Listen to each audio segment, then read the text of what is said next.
Today we are going to solve a problem on machine hour rate calculation, and this is a university exam problem that was asked in November 2018.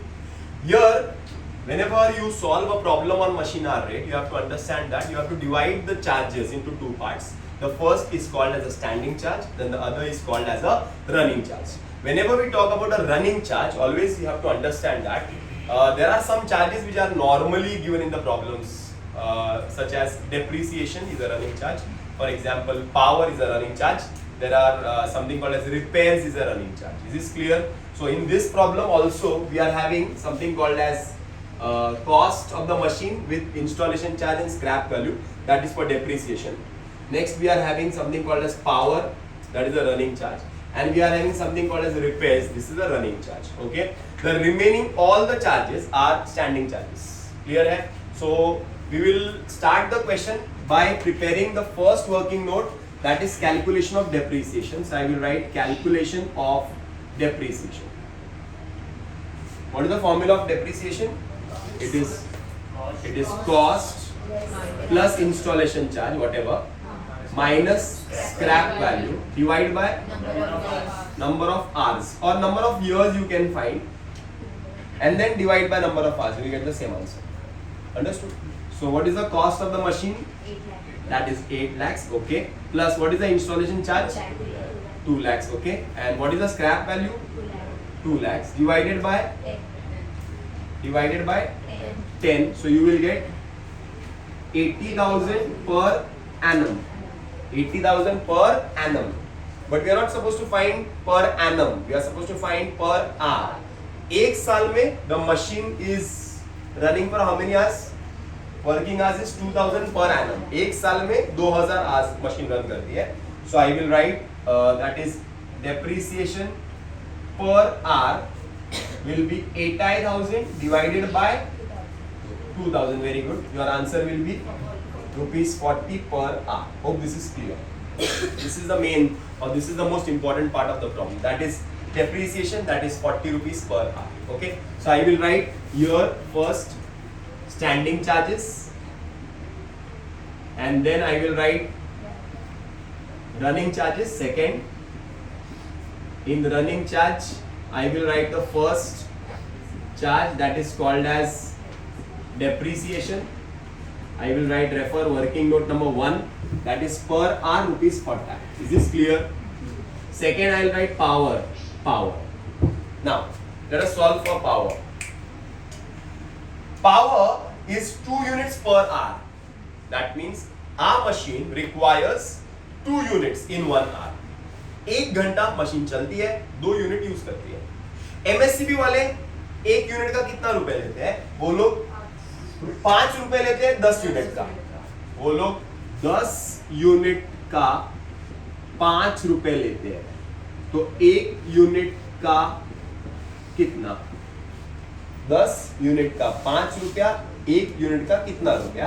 That is 5 into 1 divided by 10, that is equal to 0.5. 0.5. 1 unit का वो लोग 0.5 8 आना लेते हैं 1 unit का. हमारी machine 1 घंटे में कितना पावर यूज करती है? 2 यूनिट. तो 2 यूनिट का कितना चार्ज लेंगे वो लोग? 2 into 0.5, that is 1 रुपया. Is this clear? Clear है, एकदम सिंपल है. So I will write power, that is 0.5 पैसे पर यूनिट, और हमारी मशीन 2 यूनिट्स कंज्यूम करती है, तो हमारा power will be 1 rupees. Clear है? फिर से एक बार, 1 घंटे में हमारी मशीन 2 यूनिट का पावर यूज करती है. एमएससीबी वाले 1 यूनिट का 8 आना लेते हैं, तो हमारी मशीन 1 घंटे में 2 यूनिट यूज करती है ना, तो 1 घंटे में 1 रुपया खर्चा करती है. 2 यूनिट का 8 आना 1 यूनिट का, तो 2 यूनिट का 1 रुपया. Is this clear? सिंपल था. इसमें पावर बहुत इजी है, ये वाले सब में पावर बहुत इजी है. आगे चलते हैं. Next is repairs. The third running charge is repairs. Now repairs is given as 10,000 rupees per annum, but हमें पर एनम करना है या पर आर करना है? पर आर करना है. That is 10,000 divide by 2000, that is 5 rupees per hour. Is this clear? Simple था, ये तो सिंपल था. आगे चलते हैं. Next is we are talking about the standing charges. Standing charges में सबसे पहला first standing charge is rent for quarter. Rent for quarter. So I will write rent. Quarter का रेंट है 30,000. क्वार्टर का रेंट है 30,000. तो पूरे साल का you have to multiply by 4. तो तुमको साल का रेंट मालूम पड़ेगा. तो साल का rent will be multiplied by 4. That means 1,20,000 rupees साल का रेंट है. लेकिन हमारी मशीन का रेंट है, ये पूरे फैक्ट्री का रेंट है, ओवरऑल पूरे फैक्ट्री का रेंट है. हमें सिर्फ मशीन का ही भाड़ा फाइंड करना है. और हमारी मशीन जो है टोटल एरिया में से machine occupies 1/4 of the total area. मतलब पूरा एरिया में मशीन नहीं काम कर रही है. मशीन सिर्फ 25% एरिया में काम कर रही है, 1/4 ऑफ द एरिया में काम करती है. तो उसको रेंट पूरा नहीं एट्रीब्यूटेबल होगा, सिर्फ 1/4 एट्रीब्यूटेबल होगा. अरे समझ में आ रहा है क्या? दैट मींस 1,20,000 जो पूरे साल का है डिवाइड बाय 4 या तो into 1/4 that is equal to 30,000 rupees का रेंट हमें मशीन को देना पड़ेगा पर एनम. पर आर नहीं कैलकुलेट किया, एक साथ पर आर कर दूंगा. आगे चलते हैं. सेकेंड एक्सपेंस है general lighting. General lighting. General lighting. General lighting का क्या बोला गया है? 2,000 रुपीज पर मंथ. तो पूरे साल के लिए you have to multiply by 12. बराबर है. 24,000 रुपया लाइटिंग का खर्चा है. लेकिन फिर से एक बार, ये तो पूरे फैक्ट्री की लाइटिंग की बात हो रही है. हमें तो सिर्फ हमारी मशीन जितनी एरिया में है सिर्फ उसका ही लाइटिंग चाहिए. That means into 1/4 that is equal to 6,000. Is this clear? Easy था. आगे चलते हैं. Next supervisor salary. Third supervisor salary. अब सुपरवाइजर सैलरी कितना दिया हुआ है? 60,000 पर क्वार्टर. क्वार्टर मतलब मल्टीप्लाई बाय 4 करूंगा तो पूरे साल का मिलेगा. पूरे साल का मिलेगा. लेकिन सुपरवाइजर जो है वो कितना काम कर रहा है? he devotes only 1/6 of the time. मतलब पूरा टाइम तो मशीन पे वो काम नहीं करता है. तो सिर्फ 1/6. तो हमें सिर्फ 1/6 का ही अमाउंट लेना है. That means 40,000 rupees. Is this clear? Simple है. आगे चलते हैं. Number 4 insurance premium. Insurance premium it is assume कि वो मशीन का ही है. मशीन का ही है. That is 6,000 rupees per annum ही है. तो per annum. Next is done. Done ना. Supervisor salary done. Insurance premium done. Repairs power हो गया था. वर्किंग आवर्स हो गया. सुपरवाइजर डिवोट्स हो गया. Is this clear? So we can take the total of the standing charge. Total standing charge कितना? 82,000 rupees is total standing charge. But you are not supposed to find total standing charge per annum. We are supposed to get it for hour. एक साल में 2,000 घंटे चलती है machine.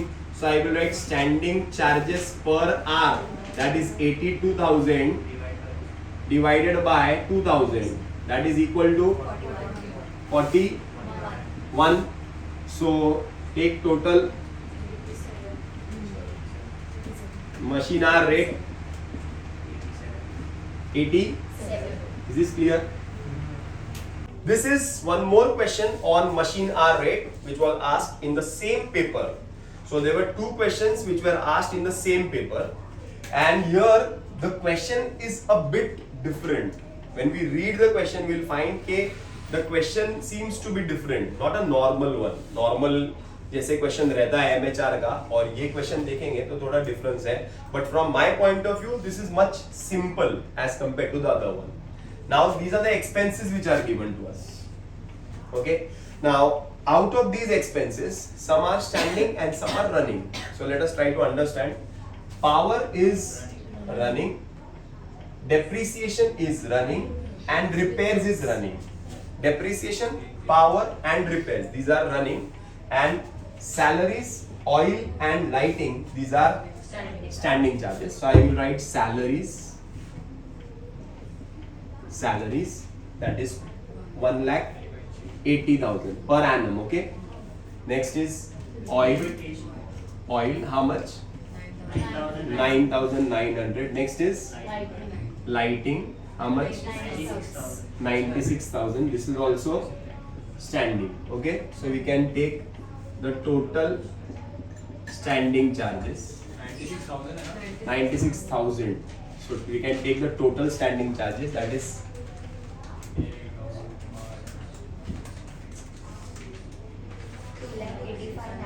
2,85,900. So we can write standing charges per hour. For that we need to get number of hours the machine has worked. We need to get the number of hours the machine has worked. Okay, so we will get per hour. Okay, आगे next is second is running charges. Running charges में we have power, we have depreciation and we have repairs. Now running charges हम लोग हमेशा per hour लिखते हैं. That is why power is 4,68,000 divided by number of hours. इधर भी number of hours आएगा. Depreciation is 1,17,840 divided by number of hours. And repairs is 2,16,900 divided by number of hours. Is this clear? Now we have to calculate the number of hours. So I will get your machine hour rate. Okay? तो इसका मतलब सबको समझ में आ गया रहेगा. ये सम का यूएसपी जो है वो नंबर ऑफ आवर्स कैलकुलेट करने का है. That is calculation of effective hours. The machine room will work for 90% of capacity throughout the year. That a breakdown of 10% is reasonable. That means जितने भी घंटे मशीन काम करती है अंडरस्टूड है कि 90% ही काम करेगी. 10% का ब्रेकडाउन तो 10% तो वो काम करने वाली नहीं है. मतलब जितना भी आज तुम लोग कैलकुलेट करते हो उसमें से 10% माइनस करके जो बचेगा उतना आवर्स तुमको लेना है. समझ में आ रहा है? सो सबसे पहला I will write calculation of effective hours.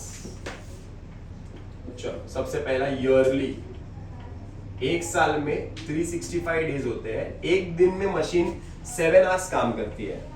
That means 365 days में मशीन कितना काम करेगी? 2555 आवर्स. कितना काम करेगी? अरे समझ में आ रहा है क्या? लेकिन पूरे 365 डेज तो मशीन काम नहीं करेगी. There will be some holidays, there will be some festivals, there are some festivals given, there will be Sundays and Saturdays को भी मशीन पूरा 7 घंटा काम नहीं करती है. सैटरडेज को भी मशीन 5 घंटा ही काम करती है, 2 घंटा काम करती नहीं है. मतलब हमें क्या क्या माइनस करना है? ये 2555 में से हमें क्या क्या माइनस करना है? पहला हमें संडे माइनस करना है. संडेज के नंबर ऑफ आवर्स माइनस करने हैं. हमें सैटरडेज माइनस करने हैं. सैटरडेज के कितने आवर्स माइनस करने हैं? 2 आवर्स माइनस करने हैं. हमें फेस्टिवल्स माइनस करने हैं. अरे बराबर है. तो हमें नंबर ऑफ आवर्स मिलने हैं. अरे समझ में आ रहा है? चलो पहले हम लोग संडे माइनस करते हैं. संडे कितने होते हैं साल में? 52 संडेज.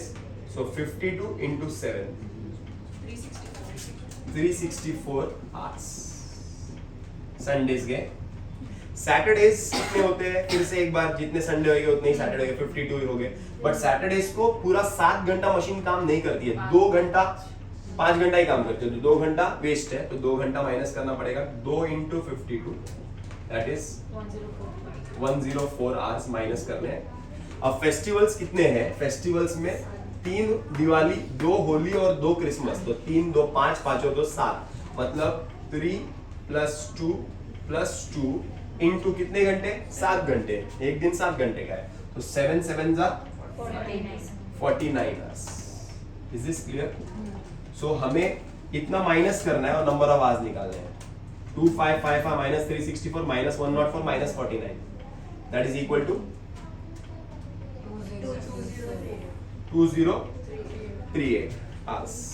2038 hours. Less. कितना परसेंट? 10% is breakdown. बोलो. 10% is 203.8 आता है ना. तो 204 कर दूं. 204 कर दूं. आवर्स. तो नेक्स्ट कितना बचेगा? 1834 आवर्स. अरे बराबर है. तो एक मशीन जो है 1834 आवर्स काम करती है. Number of machines 50. मतलब ऐसी कितनी मशीन्स है सेम टाइप की? 50. ऐसी कितनी मशीन है? 50. तो अगर एक मशीन 1834 आवर्स में काम करती है तो 50 मशीन कितने आवर्स लेती है? So total hours of 50 machines. So 50 into 1834, that is 91,700 hours. Is this clear? 91,700 91,700 hours. It's okay. चलेगा. 91,700 hours. स्टार करके रखेंगे, अगर थोड़ा पॉइंट में आ रहा है तो स्टार कर देते हैं. 91,700 hours. Okay. Now we are having this table.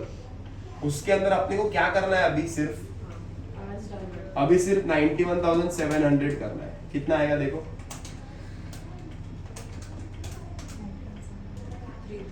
3.11 3.11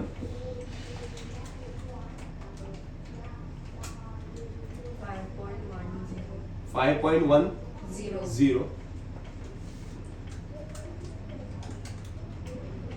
117,840 divided by 91,700 1.285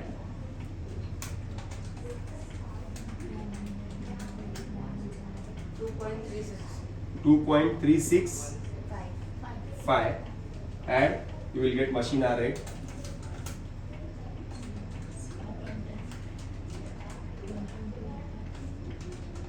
That is equal to 11.86 is the machine hour. Is this clear? तो सब में सबसे important चीज था नंबर ऑफ आवर्स कैलकुलेशन. ये हो गया तो एक्सपेंसेस को नंबर ऑफ आवर्स से डिवाइड करके तुमको सॉल्व कर देना. ओके.